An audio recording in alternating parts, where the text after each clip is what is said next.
Today I'm painting my OC Eloin. She's the OC I draw most frequently, and I think it's because I love to paint her hair. She has long, thick and wavy white hair, my favorite type of hair to draw. So let's get to it. Basically my technique is to paint a lot of small hair locks that, when they come together, they make out the entire hair. After that I add single hair strokes as well. I'm using a very simple brush that you can quickly make yourself in the brush panel. It's a round brush with transfer and it reacts to pin pressure. I like my brush pointed towards the end when I paint hair, so I can easily simulate the hair lock getting thinner in the end. But you can basically use any brush as long as it has like hard edges and isn't too soft, depending on the look that you want to achieve, of course. So as you can see, I already have the basic of the hair. Even though I'm going to paint over my line work, I always make it so that I can see which flow the hair is going to have. If I start out in freehand, there is just too many things to keep track of while I paint, such as the hair color, the color of the hair when it's in a specific lighting, the fall of the hair, and even the hairstyle itself. Do yourself a humongous favor and at least sketch out the hair and the color basics before starting on the hair locks. What I'm going to show you here is basically the rendering of the hair. I'm going to show you an example afterwards where I start from scratch, no worries. I paint all my hair locks in one layer. If you do too, I suggest that you start to work from the bottom and work your way up. If you look at the layering of hair, the hair closest to your head is typically on top of the hair below it. So if you start at the bottom, you don't have to worry too much about painting over the hair locks you already painted. I typically use 4 main colors depending on the light setting in the image. I have 2 midtones, 1 lighter tone and 1 darker tone. In this case, I'm using these 4 as the base. What this is really all about is contrast and layering. Follow your line art when you shape the hair locks. Use your 4 base colors to paint your hair locks by putting colors together that creates contrast between them. For instance, a hair lock that falls behind another might be darker because it appears further back, so only the mid-tone and dark colors are used for this one. But use a lighter color to start the new hair lock that goes above it to create the contrast and the impression that it lies above. Because I already had the light setting set up before I started rendering the hair, I don't have to worry about where to put the colors right, because it's already showing from the layer below it. I just have to use the color picker to pick the color from the layer below and start painting. Remember to make the hair locks go under and above each other. It really spices up the dynamics in the hair and it looks so much more realistic. During the rendering, I cover almost all my line art. If it shows through, you can always just delete it afterwards.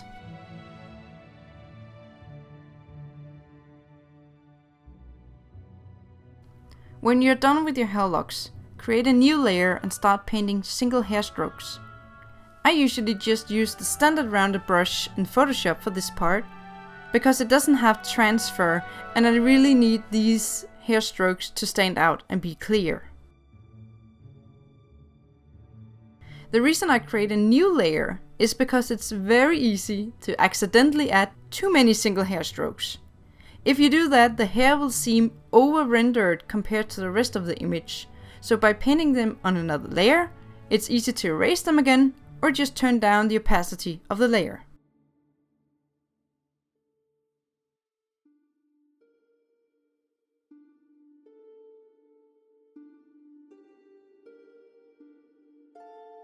I'm also adding some completely white hair strokes in the outermost hair, because she has the light source in her back, and her white hair, which will be 100% illuminated by that light source, can be painted as white.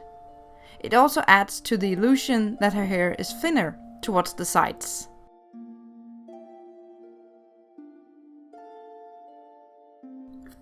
I'm going to show you an example here where I'm going to show you the entire progress, but I'm going to speed it up a little so you don't have to listen to me for an eternity. So the first thing I'm going to do, now let's just pretend that this girl has been colored and everything and she's ready to get her hairdo. So I make a new layer. I'm going to call this body. I'm going to call this hair. And I think I am going to give her some reddish hair. Yes. At first, I'm just going to silhouette the hair. This is just a silhouette. It's just to give me an idea of how thick I want her hair to be. Is it going to be like straight hair or wavy hair or very curly? This is basically where I make this decision. So this is the basic shape of the hair. Now I'm going to divide it into smaller sections. I want this girl to have not as many sections as Eloin before, but still some section in her hair. So I think I'm going to do it on 3 levels, here and about here. So I'm going to make this one, I was actually always making it.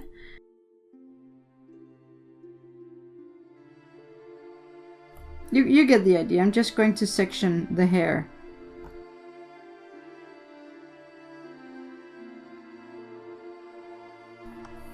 And then I'm going to lower the opacity of this layer. And then I'm going to go a little more in depth. But I'm doing basically the same thing. But I'm going to almost make line art.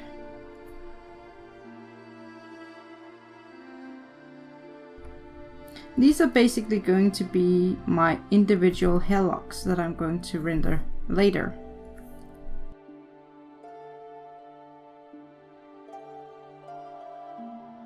I'm going to name this line art, and this is the sketch now, so I'm going to hide it. I'm missing some hair locks here. Like so. And then the first thing I'm doing is that I am creating a base color. Sometimes I paint my line art with black. So the first thing I would do is paint the line art in another color that is similar to the base color. But in this case I started with color line art, so I'm just going to fill in the base color. And for that, I'm just going to quickly and messy pick the lasso tool.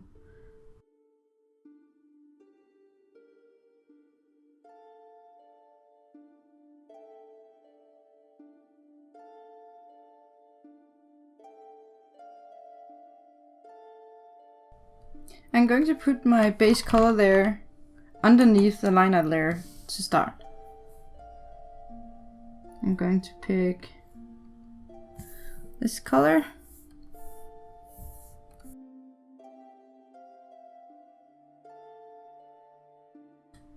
So now what I'm going to do is that I'm creating a new layer above the base layer but below the line art layer, and then I'm making it a clipping mask. So now I'll just go and select a brush like this one, very soft, and I'm going to start putting in where the shadows are going to be and where the highlights are going to be. This is all according to the light setting in the room. In this case, I don't have any specific light setting, so I'm just going to just put some random shadow where it makes sense it would go, and then perhaps I will have some light fall on the top of her hair and here towards the back. Then if you want to, you can merge the 2 layers together. I usually always merge my layers together once I'm satisfied. So now I'm going to go and make a new layer above the line art, and for the sake of this tutorial I'm going to call it hair locks. So now I go back to select my hairbrush, no pun intended, and as you can see, it can get really thin, and the harder I press, the more saturation I get, or the more opacity. So I actually almost gave myself my 4 main colors here. I have the dark one, which is the color of the line art, and I have the bright one here, and I had the base color, which is now in dark here, in light here, and in between I have a mid-tone. So I'm just going to use the color picker now to just pick up the colors and start painting my hairlocks. And of course I'm starting from the bottom.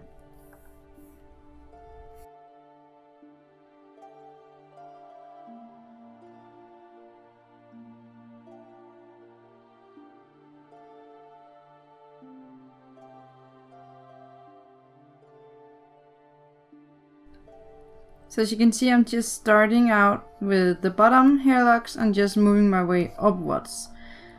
And sometimes when I think I need a little more variation in the colors, I just don't press hard down on the pen, and then I'll get the same color that I picked up but with a lower opacity, and then I'm going to pick that up like this. I'm going to not press hard. This is actually the color, but because I didn't press so hard, I'm getting this color now.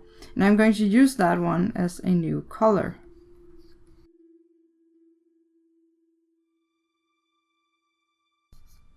So right here you can see that it's actually necessary for me to paint over a lock that I already did to make the other one go beneath it. Sometimes you just got to erase what you did and start over at some other point, but hopefully once you get a hang of it, you don't have to do it as often.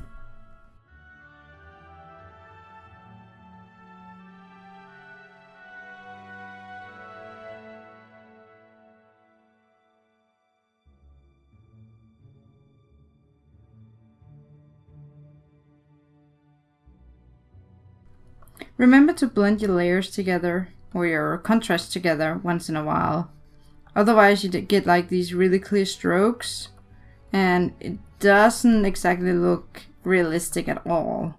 If it's the style or the look you're going for, then by all means do it, but I just like there to be so you can distinguish between the hairlocks, but without it being like with fat strokes.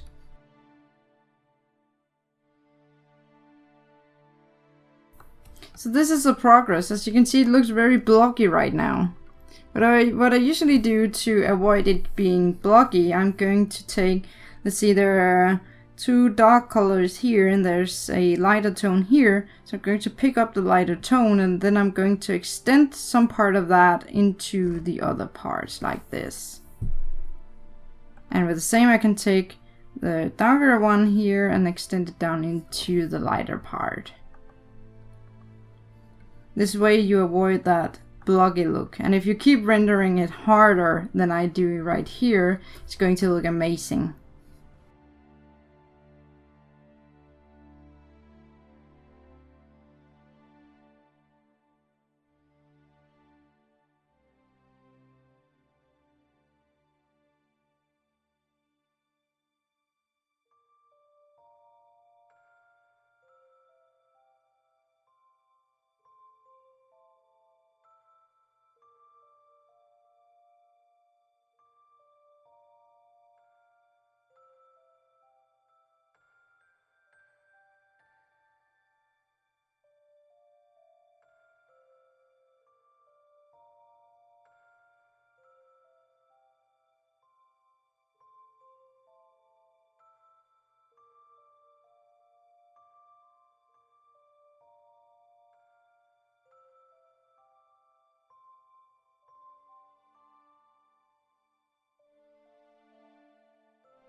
So at this point, this is where I start to go a bit more into details. I'm just going to make some more hair, make some more hair go either in front of or behind one another. And this is also a point where I would usually reduce my brush size a little bit so I can work on the pointy details. Like so. Painting in some highlights here.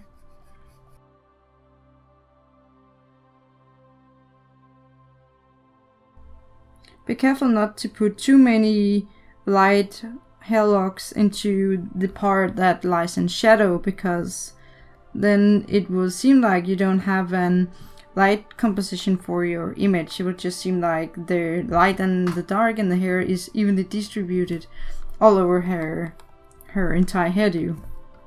So it's a good idea to take light into account. In this case, the light goes down here, shines mainly in the area here and here, and the places that doesn't get hit by light here is more dark.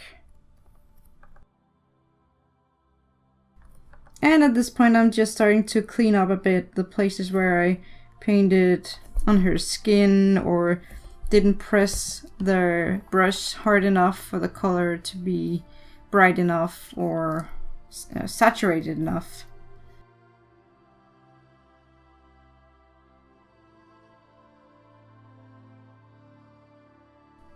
So now I'm ready for the single hair strokes, and I am going to make the new layer and call it hair strokes.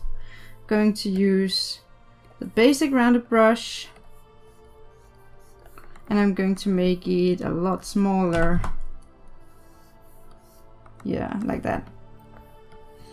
And then I'm going to pick up the colors and let them go on top of the other colors. And now I'm just picking up dark colors and putting them on top of lighter colors, or picking up light colors and putting it on top of darker colors. This makes the single hairs a lot easier to see.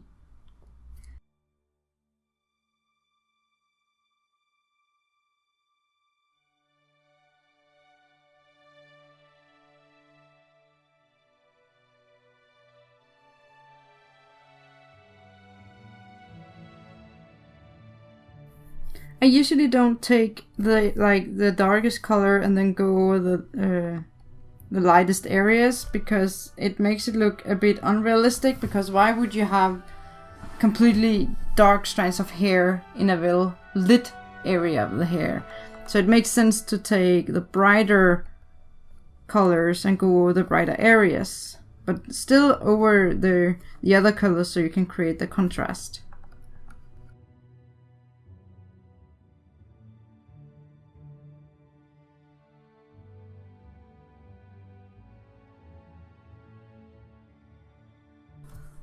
Like so. That would be one way that I would color hair. I could do some more rendering on this one, but for the sake of this tutorial, this is just the basics of it, and you can go into as much detail as you wish. If you want to be cocky, you can merge all your hair layers together. So I only have one hair layer. Then you can take the Dodge tool and add some highlight.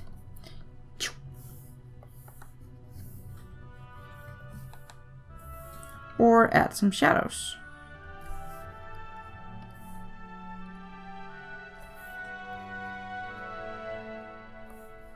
Just be careful. I'd usually make a new layer before I started doing this, because Dodge and Burn tool easily gets out of hand.